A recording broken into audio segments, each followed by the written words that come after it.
You're listening to the Valley Current. So why don't you cover this last case that we're going to cover tonight? Yes, and I thought it was interesting in that there were three issues in the case. First, whether they was standing. Second, whether the Department of Education was ultra various. And third, if you want to get into it, Amy Barrett's little concurrence on the major question doctrine. And what's interesting about standing and ultra various is, in a sense, they're tied together.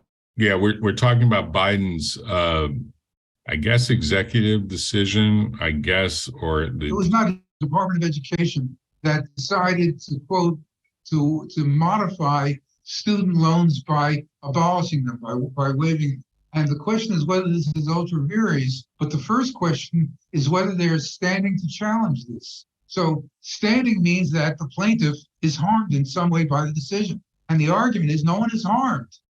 Okay, the students are benefited, they get more money. No one is really the worse for it.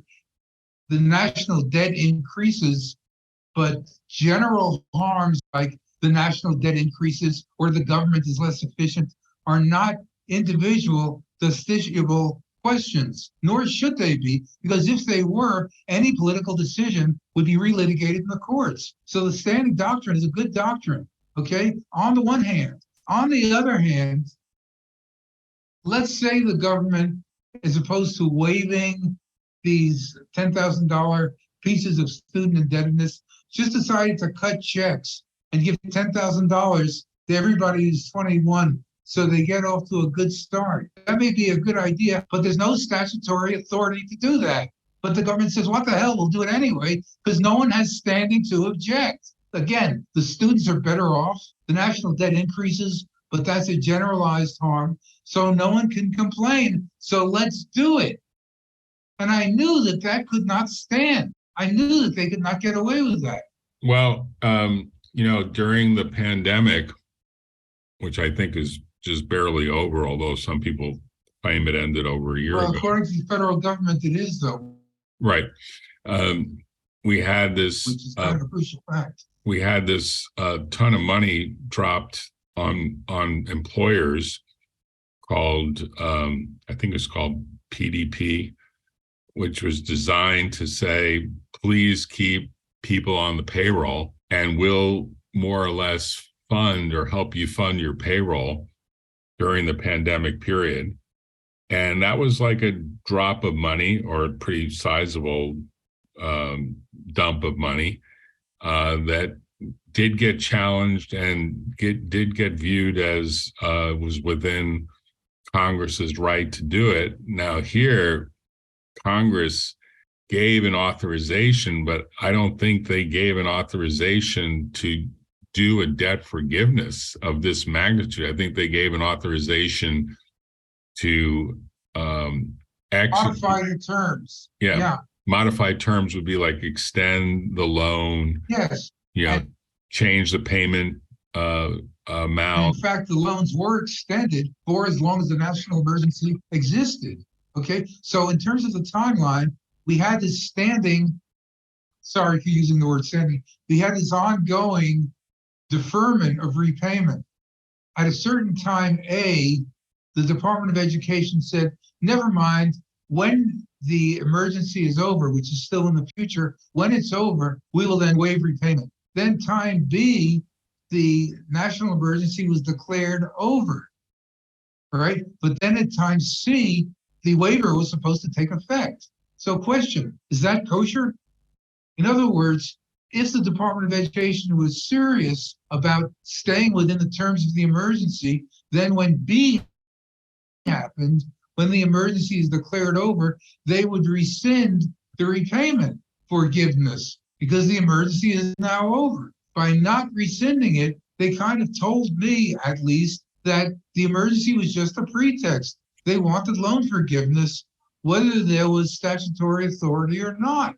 Do you agree with me? Yeah, no, I agree. And I think that's the problem with the manner in which all of this occurred. And ultimately, the bigger picture question is the power of agencies to do things that are not explicitly delegated to them in the broadest language of delegation that can exist. And this is something that's sometimes called by Gorsuch in particular, the administrative state, the view that too many decisions are getting made administratively by people who are not elected officials.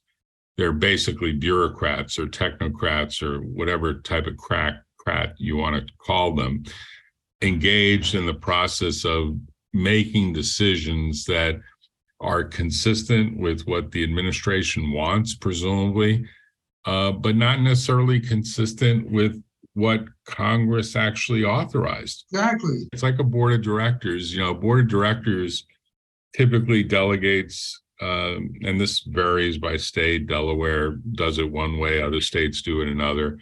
But basically, the power to execute various decisions is delegated to the CEO and the C-suite team, and typically the CEO has got the ultimate say.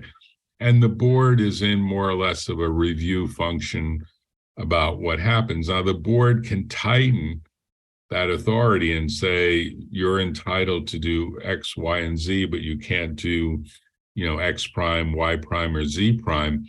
And if the president or CEO go outside those boundaries, then there's an argument that the act was not really authorized. Now, there's all sorts of other principles that can make the act binding on the corporation in any event, but the board should have the ultimate say at controlling or choosing not to control its executives. And you could say that the board is like Congress. Congress has a bunch of people. They're much bigger than the board of directors. They vote, they pass rules and legislation, or they pass legislation. The legislation gets turned into various rules and regulations, hopefully consistent with the body of law that's been created, and then it gets executed.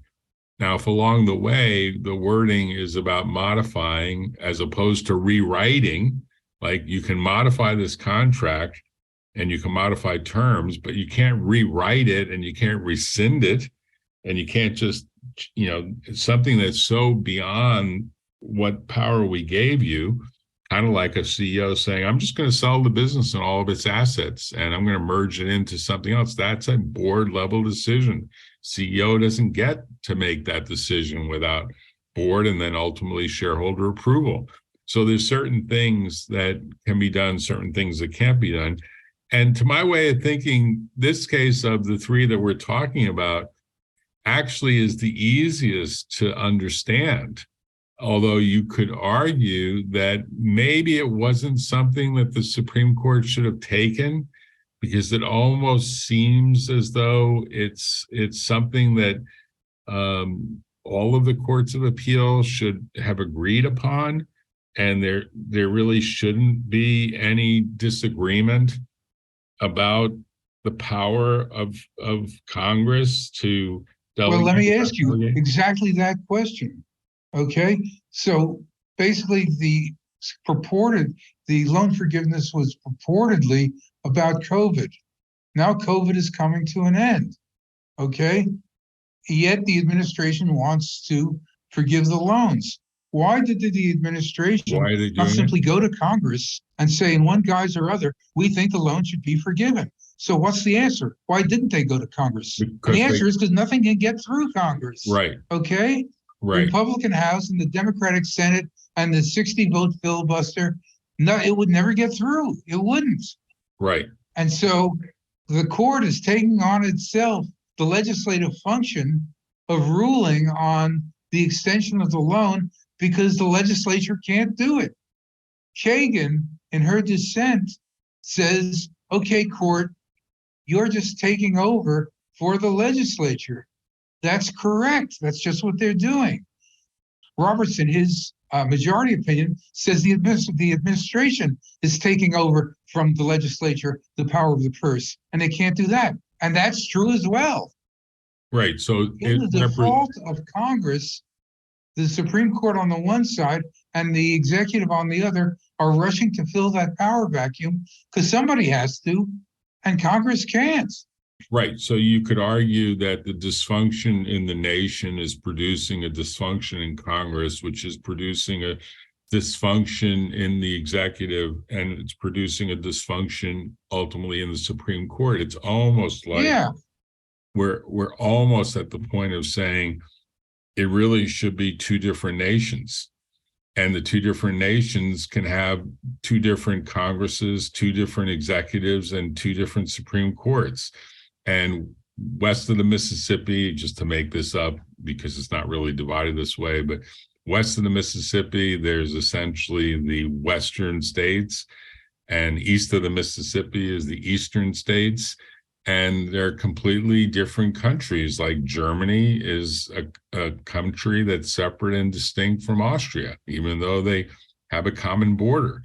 And the argument would be that if you want to be in a liberal part of the country, you go, just to make this analogy, west of the Mississippi. And if you want a more conservative approach, you go to the east of the Mississippi. Now, the Mississippi. this brings up a question you touched on about 20 minutes ago, which is should we not have a structural reformation of the Constitution so as to obviate some of these problems? Well, and the answer is, yeah, we should, but we're not going to get there. The complaint that's most often made about, or one of the most often made complaints, is the Senate does not reflect population at all. Okay, right. And so we have a Senate filibuster based on 21% of the population or something, Right. And that should be changed. Well, should be until you're blue in the face. 14 states are a block, can't prevent an amendment. And if 14 states benefit from the current arrangement, which they do, then forget about that. So let's forget about it. And the same thing is true of any major structural reform. I would argue that if you did a hypothetical constitutional convention, you would learn a lot about what the actual possibilities are, even without talking about plausibility or probability. But like right now, I think people firmly believe that women should have the right to an abortion. I think 60, 70%, maybe even 80% American adults believe that that's a right that is or should be enshrined into the U.S. Constitution. Now, these 9 justices don't represent that 80%. I'm making this number up, but I think it's a clear majority. I think there are some graphs about this, and that it is something that shouldn't. Well, there are 3 positions. One is abortion under any circumstances. The other is abortion under no circumstances. And the third is abortion under some circumstances, like a time limit circumstance or the health of the fetus or the mother's circumstance. Mm-hmm. So I don't think any one of those 3, always, never, and sometimes, has a plurality. But sometimes is pretty weak. Sometimes generally means anytime up to 20 or 22 weeks. And they plus the always are a clear majority. Yes. Right. So that's a better way to put my point. But I'll just say, just generally speaking, we now have kind of a big division in different states. And it does represent kind of this dysfunction. And it plays into a dysfunction within the court itself. And I think that dysfunction will persist for at least probably the next 3 or maybe even 4 elections, because these justices and other federal judges too, and I don't say that they aren't entitled, I think they're entitled, but whether it's a good thing or not, to be making big decisions in your 90s as frailty inevitably occurs right up to the very end. Whether that's such a good thing is questionable, because some of these decisions really require some deep thinking and not just the kind of ranting that some of these opinions are projecting. They may need it, but as we were saying about the reform of the Senate, you may need it, but that does not mean you're going to get it. So question to you, is this a matter of bad personalities? Like Bill, for example, you suggest that he undergo counseling to be nice. That will never happen. He thinks he's so wonderful that people use his shit for air fertilizer, for air freshener, for God's sake. Okay, he's not going to change. But is it just a matter of his crappy personality, or is there something more involved than that, such as we now have the absolute power in the country in default of the legislature? Yeah, I mean, I agree with you that it's not just a problem of getting some counseling or management consulting or anything else into that body of decision makers. I mean, that court runs almost like a firm, and it's got 9 partners, with the chief justice being like the managing partner, I suppose. And these 9 partners have very strongly held views, and each of them has a cadre of workers under them. Right? I mean, probably it's about 100 key people, key decision makers between the 9 partners and the, let's call it 90 something associates plus the various staff. So probably it's 300-400 people in total that are cranking out these decisions, which I think, of course, are too lengthy, as I've said. And ultimately, if you try to look at this as kind of a problem of you're creating law, and you're in the business of creating explanations for law, and you're in the business of providing leadership and guidance to other judges at various levels about how to interpret the law in same or similar or analogous cases.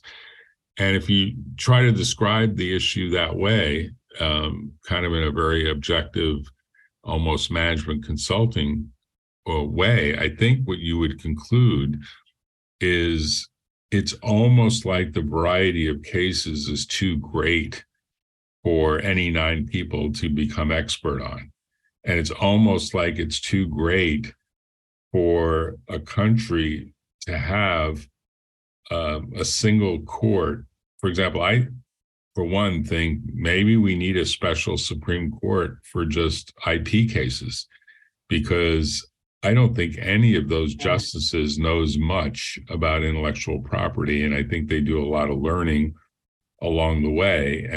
But I think they would admit, as I think Justice Breyer and a few others have admitted, that they're flummoxed often by some of the issues that they get from the federal circuit, which now is a specialized court, which itself is divided on various important issues in patent and other cases that come to the federal circuit. So as a general proposition, I think there would be a number of things that could be recommended in the context of a constitutional convention that might be worthy of consideration, because the court is not necessarily static. I think a court could be expanded to more than 9 justices. I think historically it has been bigger and smaller in the past, maybe mostly smaller. People have talked about maybe it should be like 15 justices, and maybe there should be some types. I think there's a serious problem with expanding the court, which is either a Republican or a Democrat will appoint the 6 new justices. And then when that administration is out and the other side gets in, they'll just bang it up to 21. It's endless. I do think that the idea of specialized courts is interesting, and I wonder whether it might be a good idea to start in the Northern District of California, which is the source of many, many IP cases, and see if a separate bench for IP works and how it works. Well, they arguably did that, although in a very strange way, in Texas, in the Eastern District of Texas. There was a court, I think it's been sort of decapitated to some degree now, but there was essentially a very interested in patent jury trial court in Tyler, Texas, as well as in various other small towns that had small courthouses in the Eastern District of Texas. That became kind of a hotbed for plaintiffs to file cases, and the venue rules were radically reinterpreted to sort of prevent the level of patent filings that have been historically occurring and leading to big jury verdicts in that venue. But it was a more willing bench that wanted to take on more patent cases over time. Now, in fact, the Northern District is viewed as the opposite. It's more of viewed as a defense-oriented bench from an IP point of view. At least that's kind of the current thinking, that the patent rules in the Northern District of California tend to favor defendants over plaintiffs, whereas the way in which it's done in the Eastern District of Texas, or at least historically done there, it's more pro-plaintiff. So I don't know what the right way to do it. I'm sort of more looking at it from an appellate point of view, and ultimately from a Supreme Court point of view, as to where things may have to eventually go. Because I would say any management consultant or series of consultants looking at the problem would say there's too much range of law for any group of 9 partners to imagine that they can get their arms around, even beyond constitutional law, which itself is a pretty big range of law, but all of the various tax statutes, patent statutes, trademark statutes, copyright statutes, all the rules and regulations under those bodies of intellectual property law. Now we have a federal Defend Trade Secrets Act that makes trade secrets subject to statutory federal protection. We have a body of law that's developing there. So it's almost like you could argue that each of those disciplines would justify a separate group of justices. Maybe it would be 3 on a panel, almost like a super court of appeal. Maybe they would be viewed as sort of a higher level court to the federal circuit. I don't know the right answer to it, but I can tell you that I think the human capacity, the capacity of a human brain to be able to absorb and actually be able to give a considered opinion in such a wide range of, call it 100 cases per year, is a challenge, is a real challenge. And I think the cases are getting more complex, and I think the decisions are as a result getting more frazzled. And if that's the right word, they're getting more, I don't want to say shoddy, but they're not at the level that, say, the world was at the 100 years ago, when Holmes and other, lions of the bench thought, a 3-page decision was more than enough for the Supreme Court to give an utterance about a body of constitutional law. 3 to 5-page decision was sufficient to carry the message, whatever that message was. I mean, if you boil down some of these 3 cases to the ultimate message, I think we would say you probably could reduce each of them to 3 to 5 pages, but it would leave out a lot of the detail. But I'm not sure the detail is necessarily helping, except maybe to allow more distinctions to happen in the future. If they want to take the course of the law at a different level, all of that detail is there to allow some differentiation and some distinctions to be drawn in future cases, like if they get the mixed race marriage case. You're right. They're 10 times longer than they have to be. When I was preparing for this session, I made outlines of the issues in the 3 cases.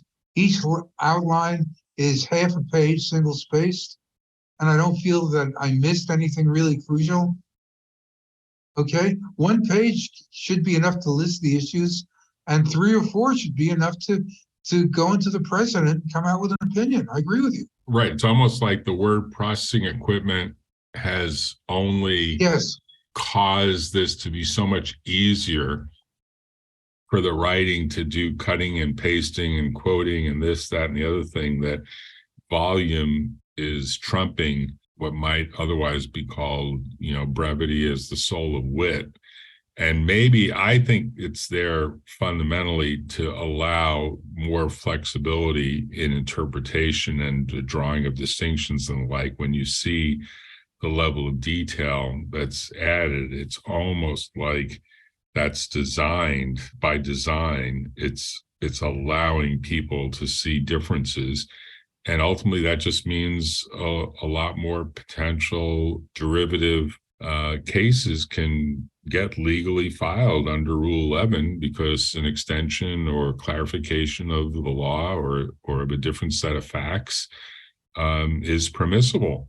So it doesn't really constrain how people will go forward. In fact, if anything, it more or less welcomes that people go forward in deciding whether their particular case is or isn't something that's going to be subject to a particular holding in the case. But overall, I'm a little worried that it's not going to be very easy for law students to pick all this stuff up. Maybe they can pick it up well enough to pass a bar exam, but can they actually pick it up well enough to actually apply it in real life? I'm not even sure that even the constitutional scholars can do it. Like the tribes of the world that make their business creating case books and treatises on constitutional law in America. I'm not sure what he does with this latest body of decision making, other than to say that it's taken a real turn towards a conservative bent. And it looks like that will probably be true for the foreseeable future. Well, when you say taking a turn, what is it that's taking a turn? It seems to me that the half a dozen concurrences and the 100-page decisions is of long standing. It seems to me that the growth of the range of issues is a fairly long standing as well. What's really new is the lack of collegiality and the spitball throwing that we see in these decisions. Not everybody does it, but it's a reflection of the partisan nature of the decisions, which in turn is a reflection of the default of political power by Congress and its usurpation, except it's just lying there in the ground. It's not exactly usurping. When you find $1 in the street, pick it up. The fact that Congress has dropped its power and does not act means that the executive and the judiciary are taking over those functions. And this leads to highly partisan frames of mind in both of them. The executive, of course, has always been a political branch, and now the judiciary is one as well. I do think a result of all this is the electorate is much more aware that voting for a president has big ramifications on what the composition of the Supreme Court could look like, depending on when people retire, die, become disabled, whatever, in terms of vacancies. And that more or less a vote for a particular candidate is a vote for the direction that candidate will take the court. And that direction will be impacted by future appointments. I mean, right now, I'm not sure exactly where things stand with the remaining justices that are there, but the 3 appointees by Trump and the 1 by Biden are fairly young people. And they probably have, on average, north of 3 decades ahead of them. Yeah. In terms of age, Alito and Thomas are the oldest, and one would expect in the natural course that those 2 seats will be the next up. But when that happens is anyone's guess. And Roberts is not a perfect. They're in their mid-70s. Okay, right. I'm in my mid-70s. I'm not retired. Right, and Roberts is not of great health, I don't think, according to reports. Maybe that's been fixed, but generally speaking, if the result is there's 3 appointees that come up in, say, the next 4 to 8 years, the court could swing liberal again. depending on how well Kagan and Sotomayor age, I suppose, right? I mean, I don't think there's any question that Jackson is young and in good health. So just generally speaking. Or Barrett or Kavanaugh, that's correct, yeah. Right. So, I mean, generally speaking, the one thing to end on is I think people have become more savvy to the vote for an executive really is, and for a party, really is a vote that affects constitutional law in a way that could well have real life, as Buttigieg said in his little comments in the Washington Post and New York Times, could have big effects on things like gay marriage and the constitutionality of that. And ultimately, would he be married and with children? The ability to adopt children as a married couple, a married gay couple. So, to me, we're probably getting some additional learning to the country that I don't think was appreciated before to the same degree as this series of decisions and this change in the direction of the court has produced. So maybe that's a good thing. And there is a sort of an equilibrium that plays out, albeit over a lengthy period of time.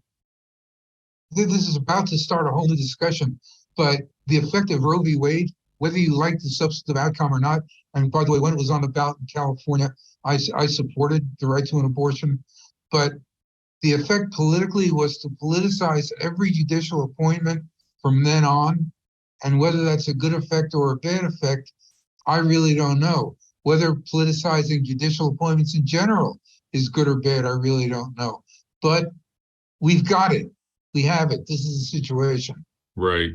Hey, thanks, Bob, for coming on. I think it's been an amazing period of time reviewing a lot of law. I think I counted something like 470 pages of these three decisions. And obviously the court decided way more than just these three cases. These just three cases were the ones that they ended the term on. But I really appreciate your input and that you're coming on, and happy 4th of July, although I don't think it's celebrated in your neck of the woods, right? No, it did have Buddha's birthday last week, though. Oh, the Buddha's birthday? When was that? I can't exactly remember. June 18th, something like that, right around the summer solstice. And what's and he's now 2,543 years old. Wow. And they keep track of it, huh? Oh, yeah. And it's like a big celebration with food and flowers and everything else and parades. Yes. Basically, anything that happens in civil society, like you're opening a grocery store, the monks come, 9 of them, and they sit around and make offerings to the monks, and they chant for an hour. And for a while, I didn't get it. I thought, how long is this going to go? But I got into it. It's kind of nice, really. Well, and it's really what provides the social glue to the country. Yeah, I have to say you're learning a lot, and there's a lot to learn, no question. And at the same time, it seems as though there's probably more cohesion in the society in Laos than there is in the United States right now. Yeah, so that's not a very high bar to cross. Right. Well, congratulations to you. Happy birthday to the Buddha, and I guess happy birthday to the United States. United States, yes. We can all join in that. Great. Okay, I had fun too. Thanks. Let's do it again sometime. Great. Thanks, Bob. Talk to you later. Professor Robert Acker from a small town in Laos calling in for this great podcast. Thanks, Bob. Talk to you later. Bye-bye. Bye-bye.